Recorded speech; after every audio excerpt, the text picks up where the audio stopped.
नमस्कार, मैं हूँ रंजीत राव और आप लोग देख रहे हैं जनगढ़ की आवाज। उत्तर प्रदेश के मऊ जनपद के कोपागंज ब्लॉक में स्थित बापू इंटर कॉलेज के स्थापना के 75 वर्ष पूरे होने पर एवं पूर्व केंद्रीय मंत्री कल्पनाथ राय की जयंती पर उनकी स्मृति में प्रशासनिक भवन का उद्घाटन तथा पुरातन छात्र सम्मेलन का आयोजन किया गया।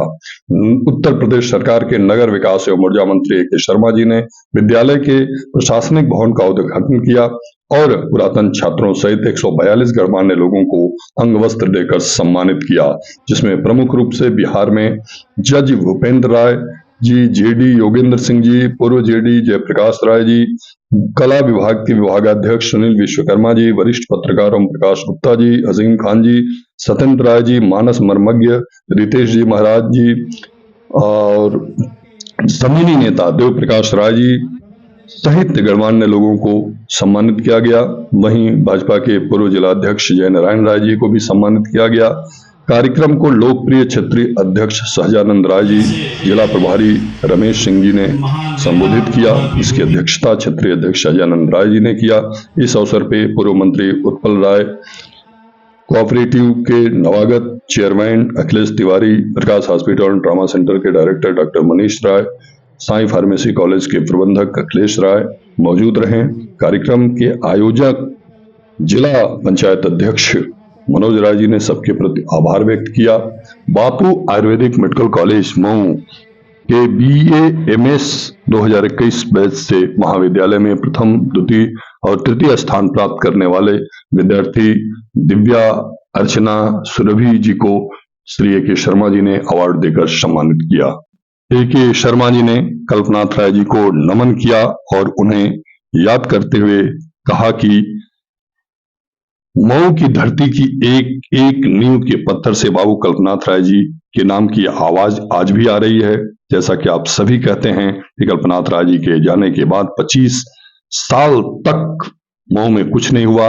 इसके लिए हम सभी जिम्मेदार हैं, क्योंकि आप सब ने दूसरा कल्पनाथ राय ढूंढा ही नहीं। इस क्षेत्र की जनता ने दूसरा कल्पनाथ राय पैदा ही नहीं किया। कहा कि कल्पनाथ राय जी जैसा नेता बहुत कम ही पैदा होते हैं। अपने समय में पूरे देश की राजनीति में उनका वर्चस्व था। इस क्षेत्र के लोगों ने अब ऐसा नेता चुना जो 5 वर्षों तक क्षेत्र में दिखते नहीं, मऊ के विकास में कोई योगदान नहीं होते थे। कल्पनाथ राय ने मऊ को देश का यशस्वी जिला बनाकर दिया, मऊ में बेहतर सुविधाएं दी। इसलिए आपको भी ऐसे व्यक्ति को चुनना होगा जो आपको कल्पनाथ राय जैसे व्यक्तित्व का हो और जूझने की क्षमता हो, आपके मऊ का विकास कर सके। अब आप लोग A.K. शर्मा जी को सुने। हमारे मित्र छोटे भाई माननीय मनोज राय जी, मंच पर बैठे हुए विद्यालय से संबद्ध तमाम हस्तियां जो पुरातन यहाँ के छात्र भी रहे हैं, जज साहब हैं बरसा के, और तमाम लोग यहाँ जो बैठे हुए हैं, इस विद्यालय के सभी शिक्षकगण, विद्यालय के सभी विद्यार्थीगण और जो पुरातन इस कार्यक्रम में पुरातन विद्यार्थी जो यहाँ सम्मिलित हुए हैं, जिनमें से कई लोगों का हम लोगों ने सम्मान भी किया, कुछ पूरे पुरातन शिक्षकों का भी सम्मान किया। तो उन सबको मैं शुभकामना और बधाई देते हुए विशेष रूप से आज के छात्रों को मैं संबोधित करना चाहूँगा कि आप बहुत भाग्यशाली हैं।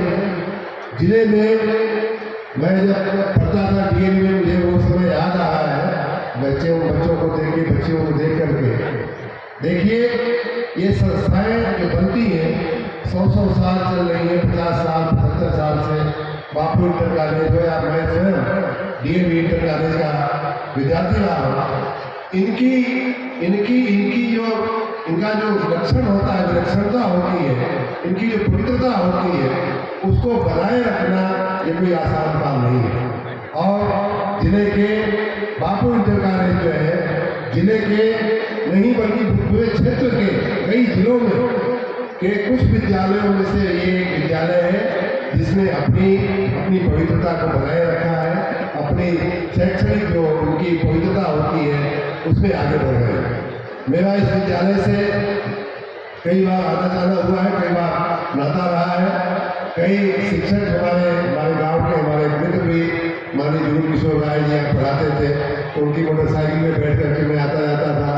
हमारे बड़े भाई और रिश्तेदार माननीय राधेश्याम शाही जी पढ़ाते थे, उनको भी मिलने में कई बार आता था। कई विद्यार्थी जो हमारे या तो सीनियर थे या जूनियर थे, मित्र थे, उनके साथ कई बार आना जाना हुआ है। विशेष रूप से मैं याद करूँगा माननीय उल्लाराय जी जब प्रिंसिपल थे तब मुझे आने का अवसर मिला था, उनका चरण लेने का भी अवसर मिला था। तो इस विद्यालय से मेरी काफ़ी स्मृतियाँ जुड़ी हुई है।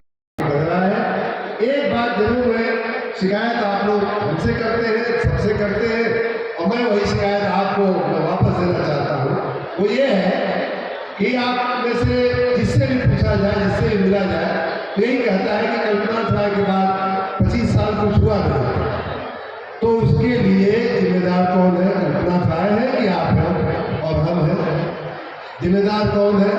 जिम्मेदार हम और आप हैं। क्योंकि आपने दूसरा कल्पना खोजा नहीं, आपने दूसरा कल्पना पैदा नहीं किया, और जो बीच में नेता आए उनको भी आपने कल्पना चावला का दर्जा बिना कल्पना चावला हुए आपको दे दिया उनको। और इसीलिए यही कारण था कि आप जो सांसद चुनते हैं, आप जो विधायक चुनते हैं, 5-5 वर्ष आप उनका मुंह भी नहीं देख पाते। भाइयों बहनों, इस बात को सुधारना होगा।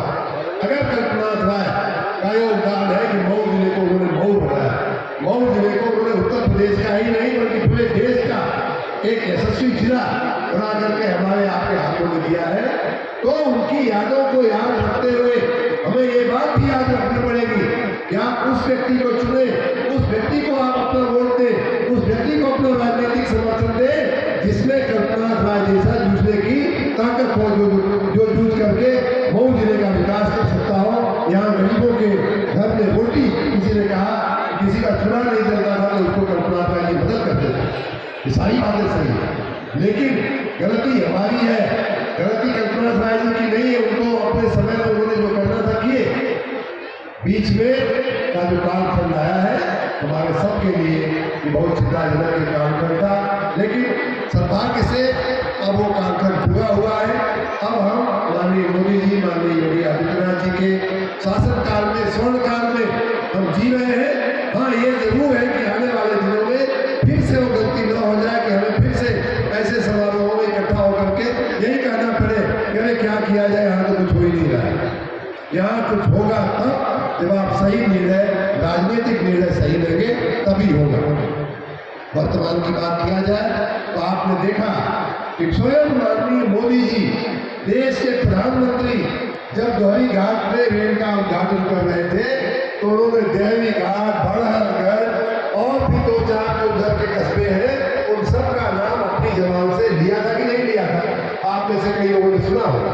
तो ऐसा प्रधानमंत्री, ऐसे पार्टी को हाथ पकड़िए, ऐसे प्रधानमंत्री का को के हाथों को मजबूत करिए जो आपकी एक रथ कहाँ दुखती है उसकी जानकारी रखता है।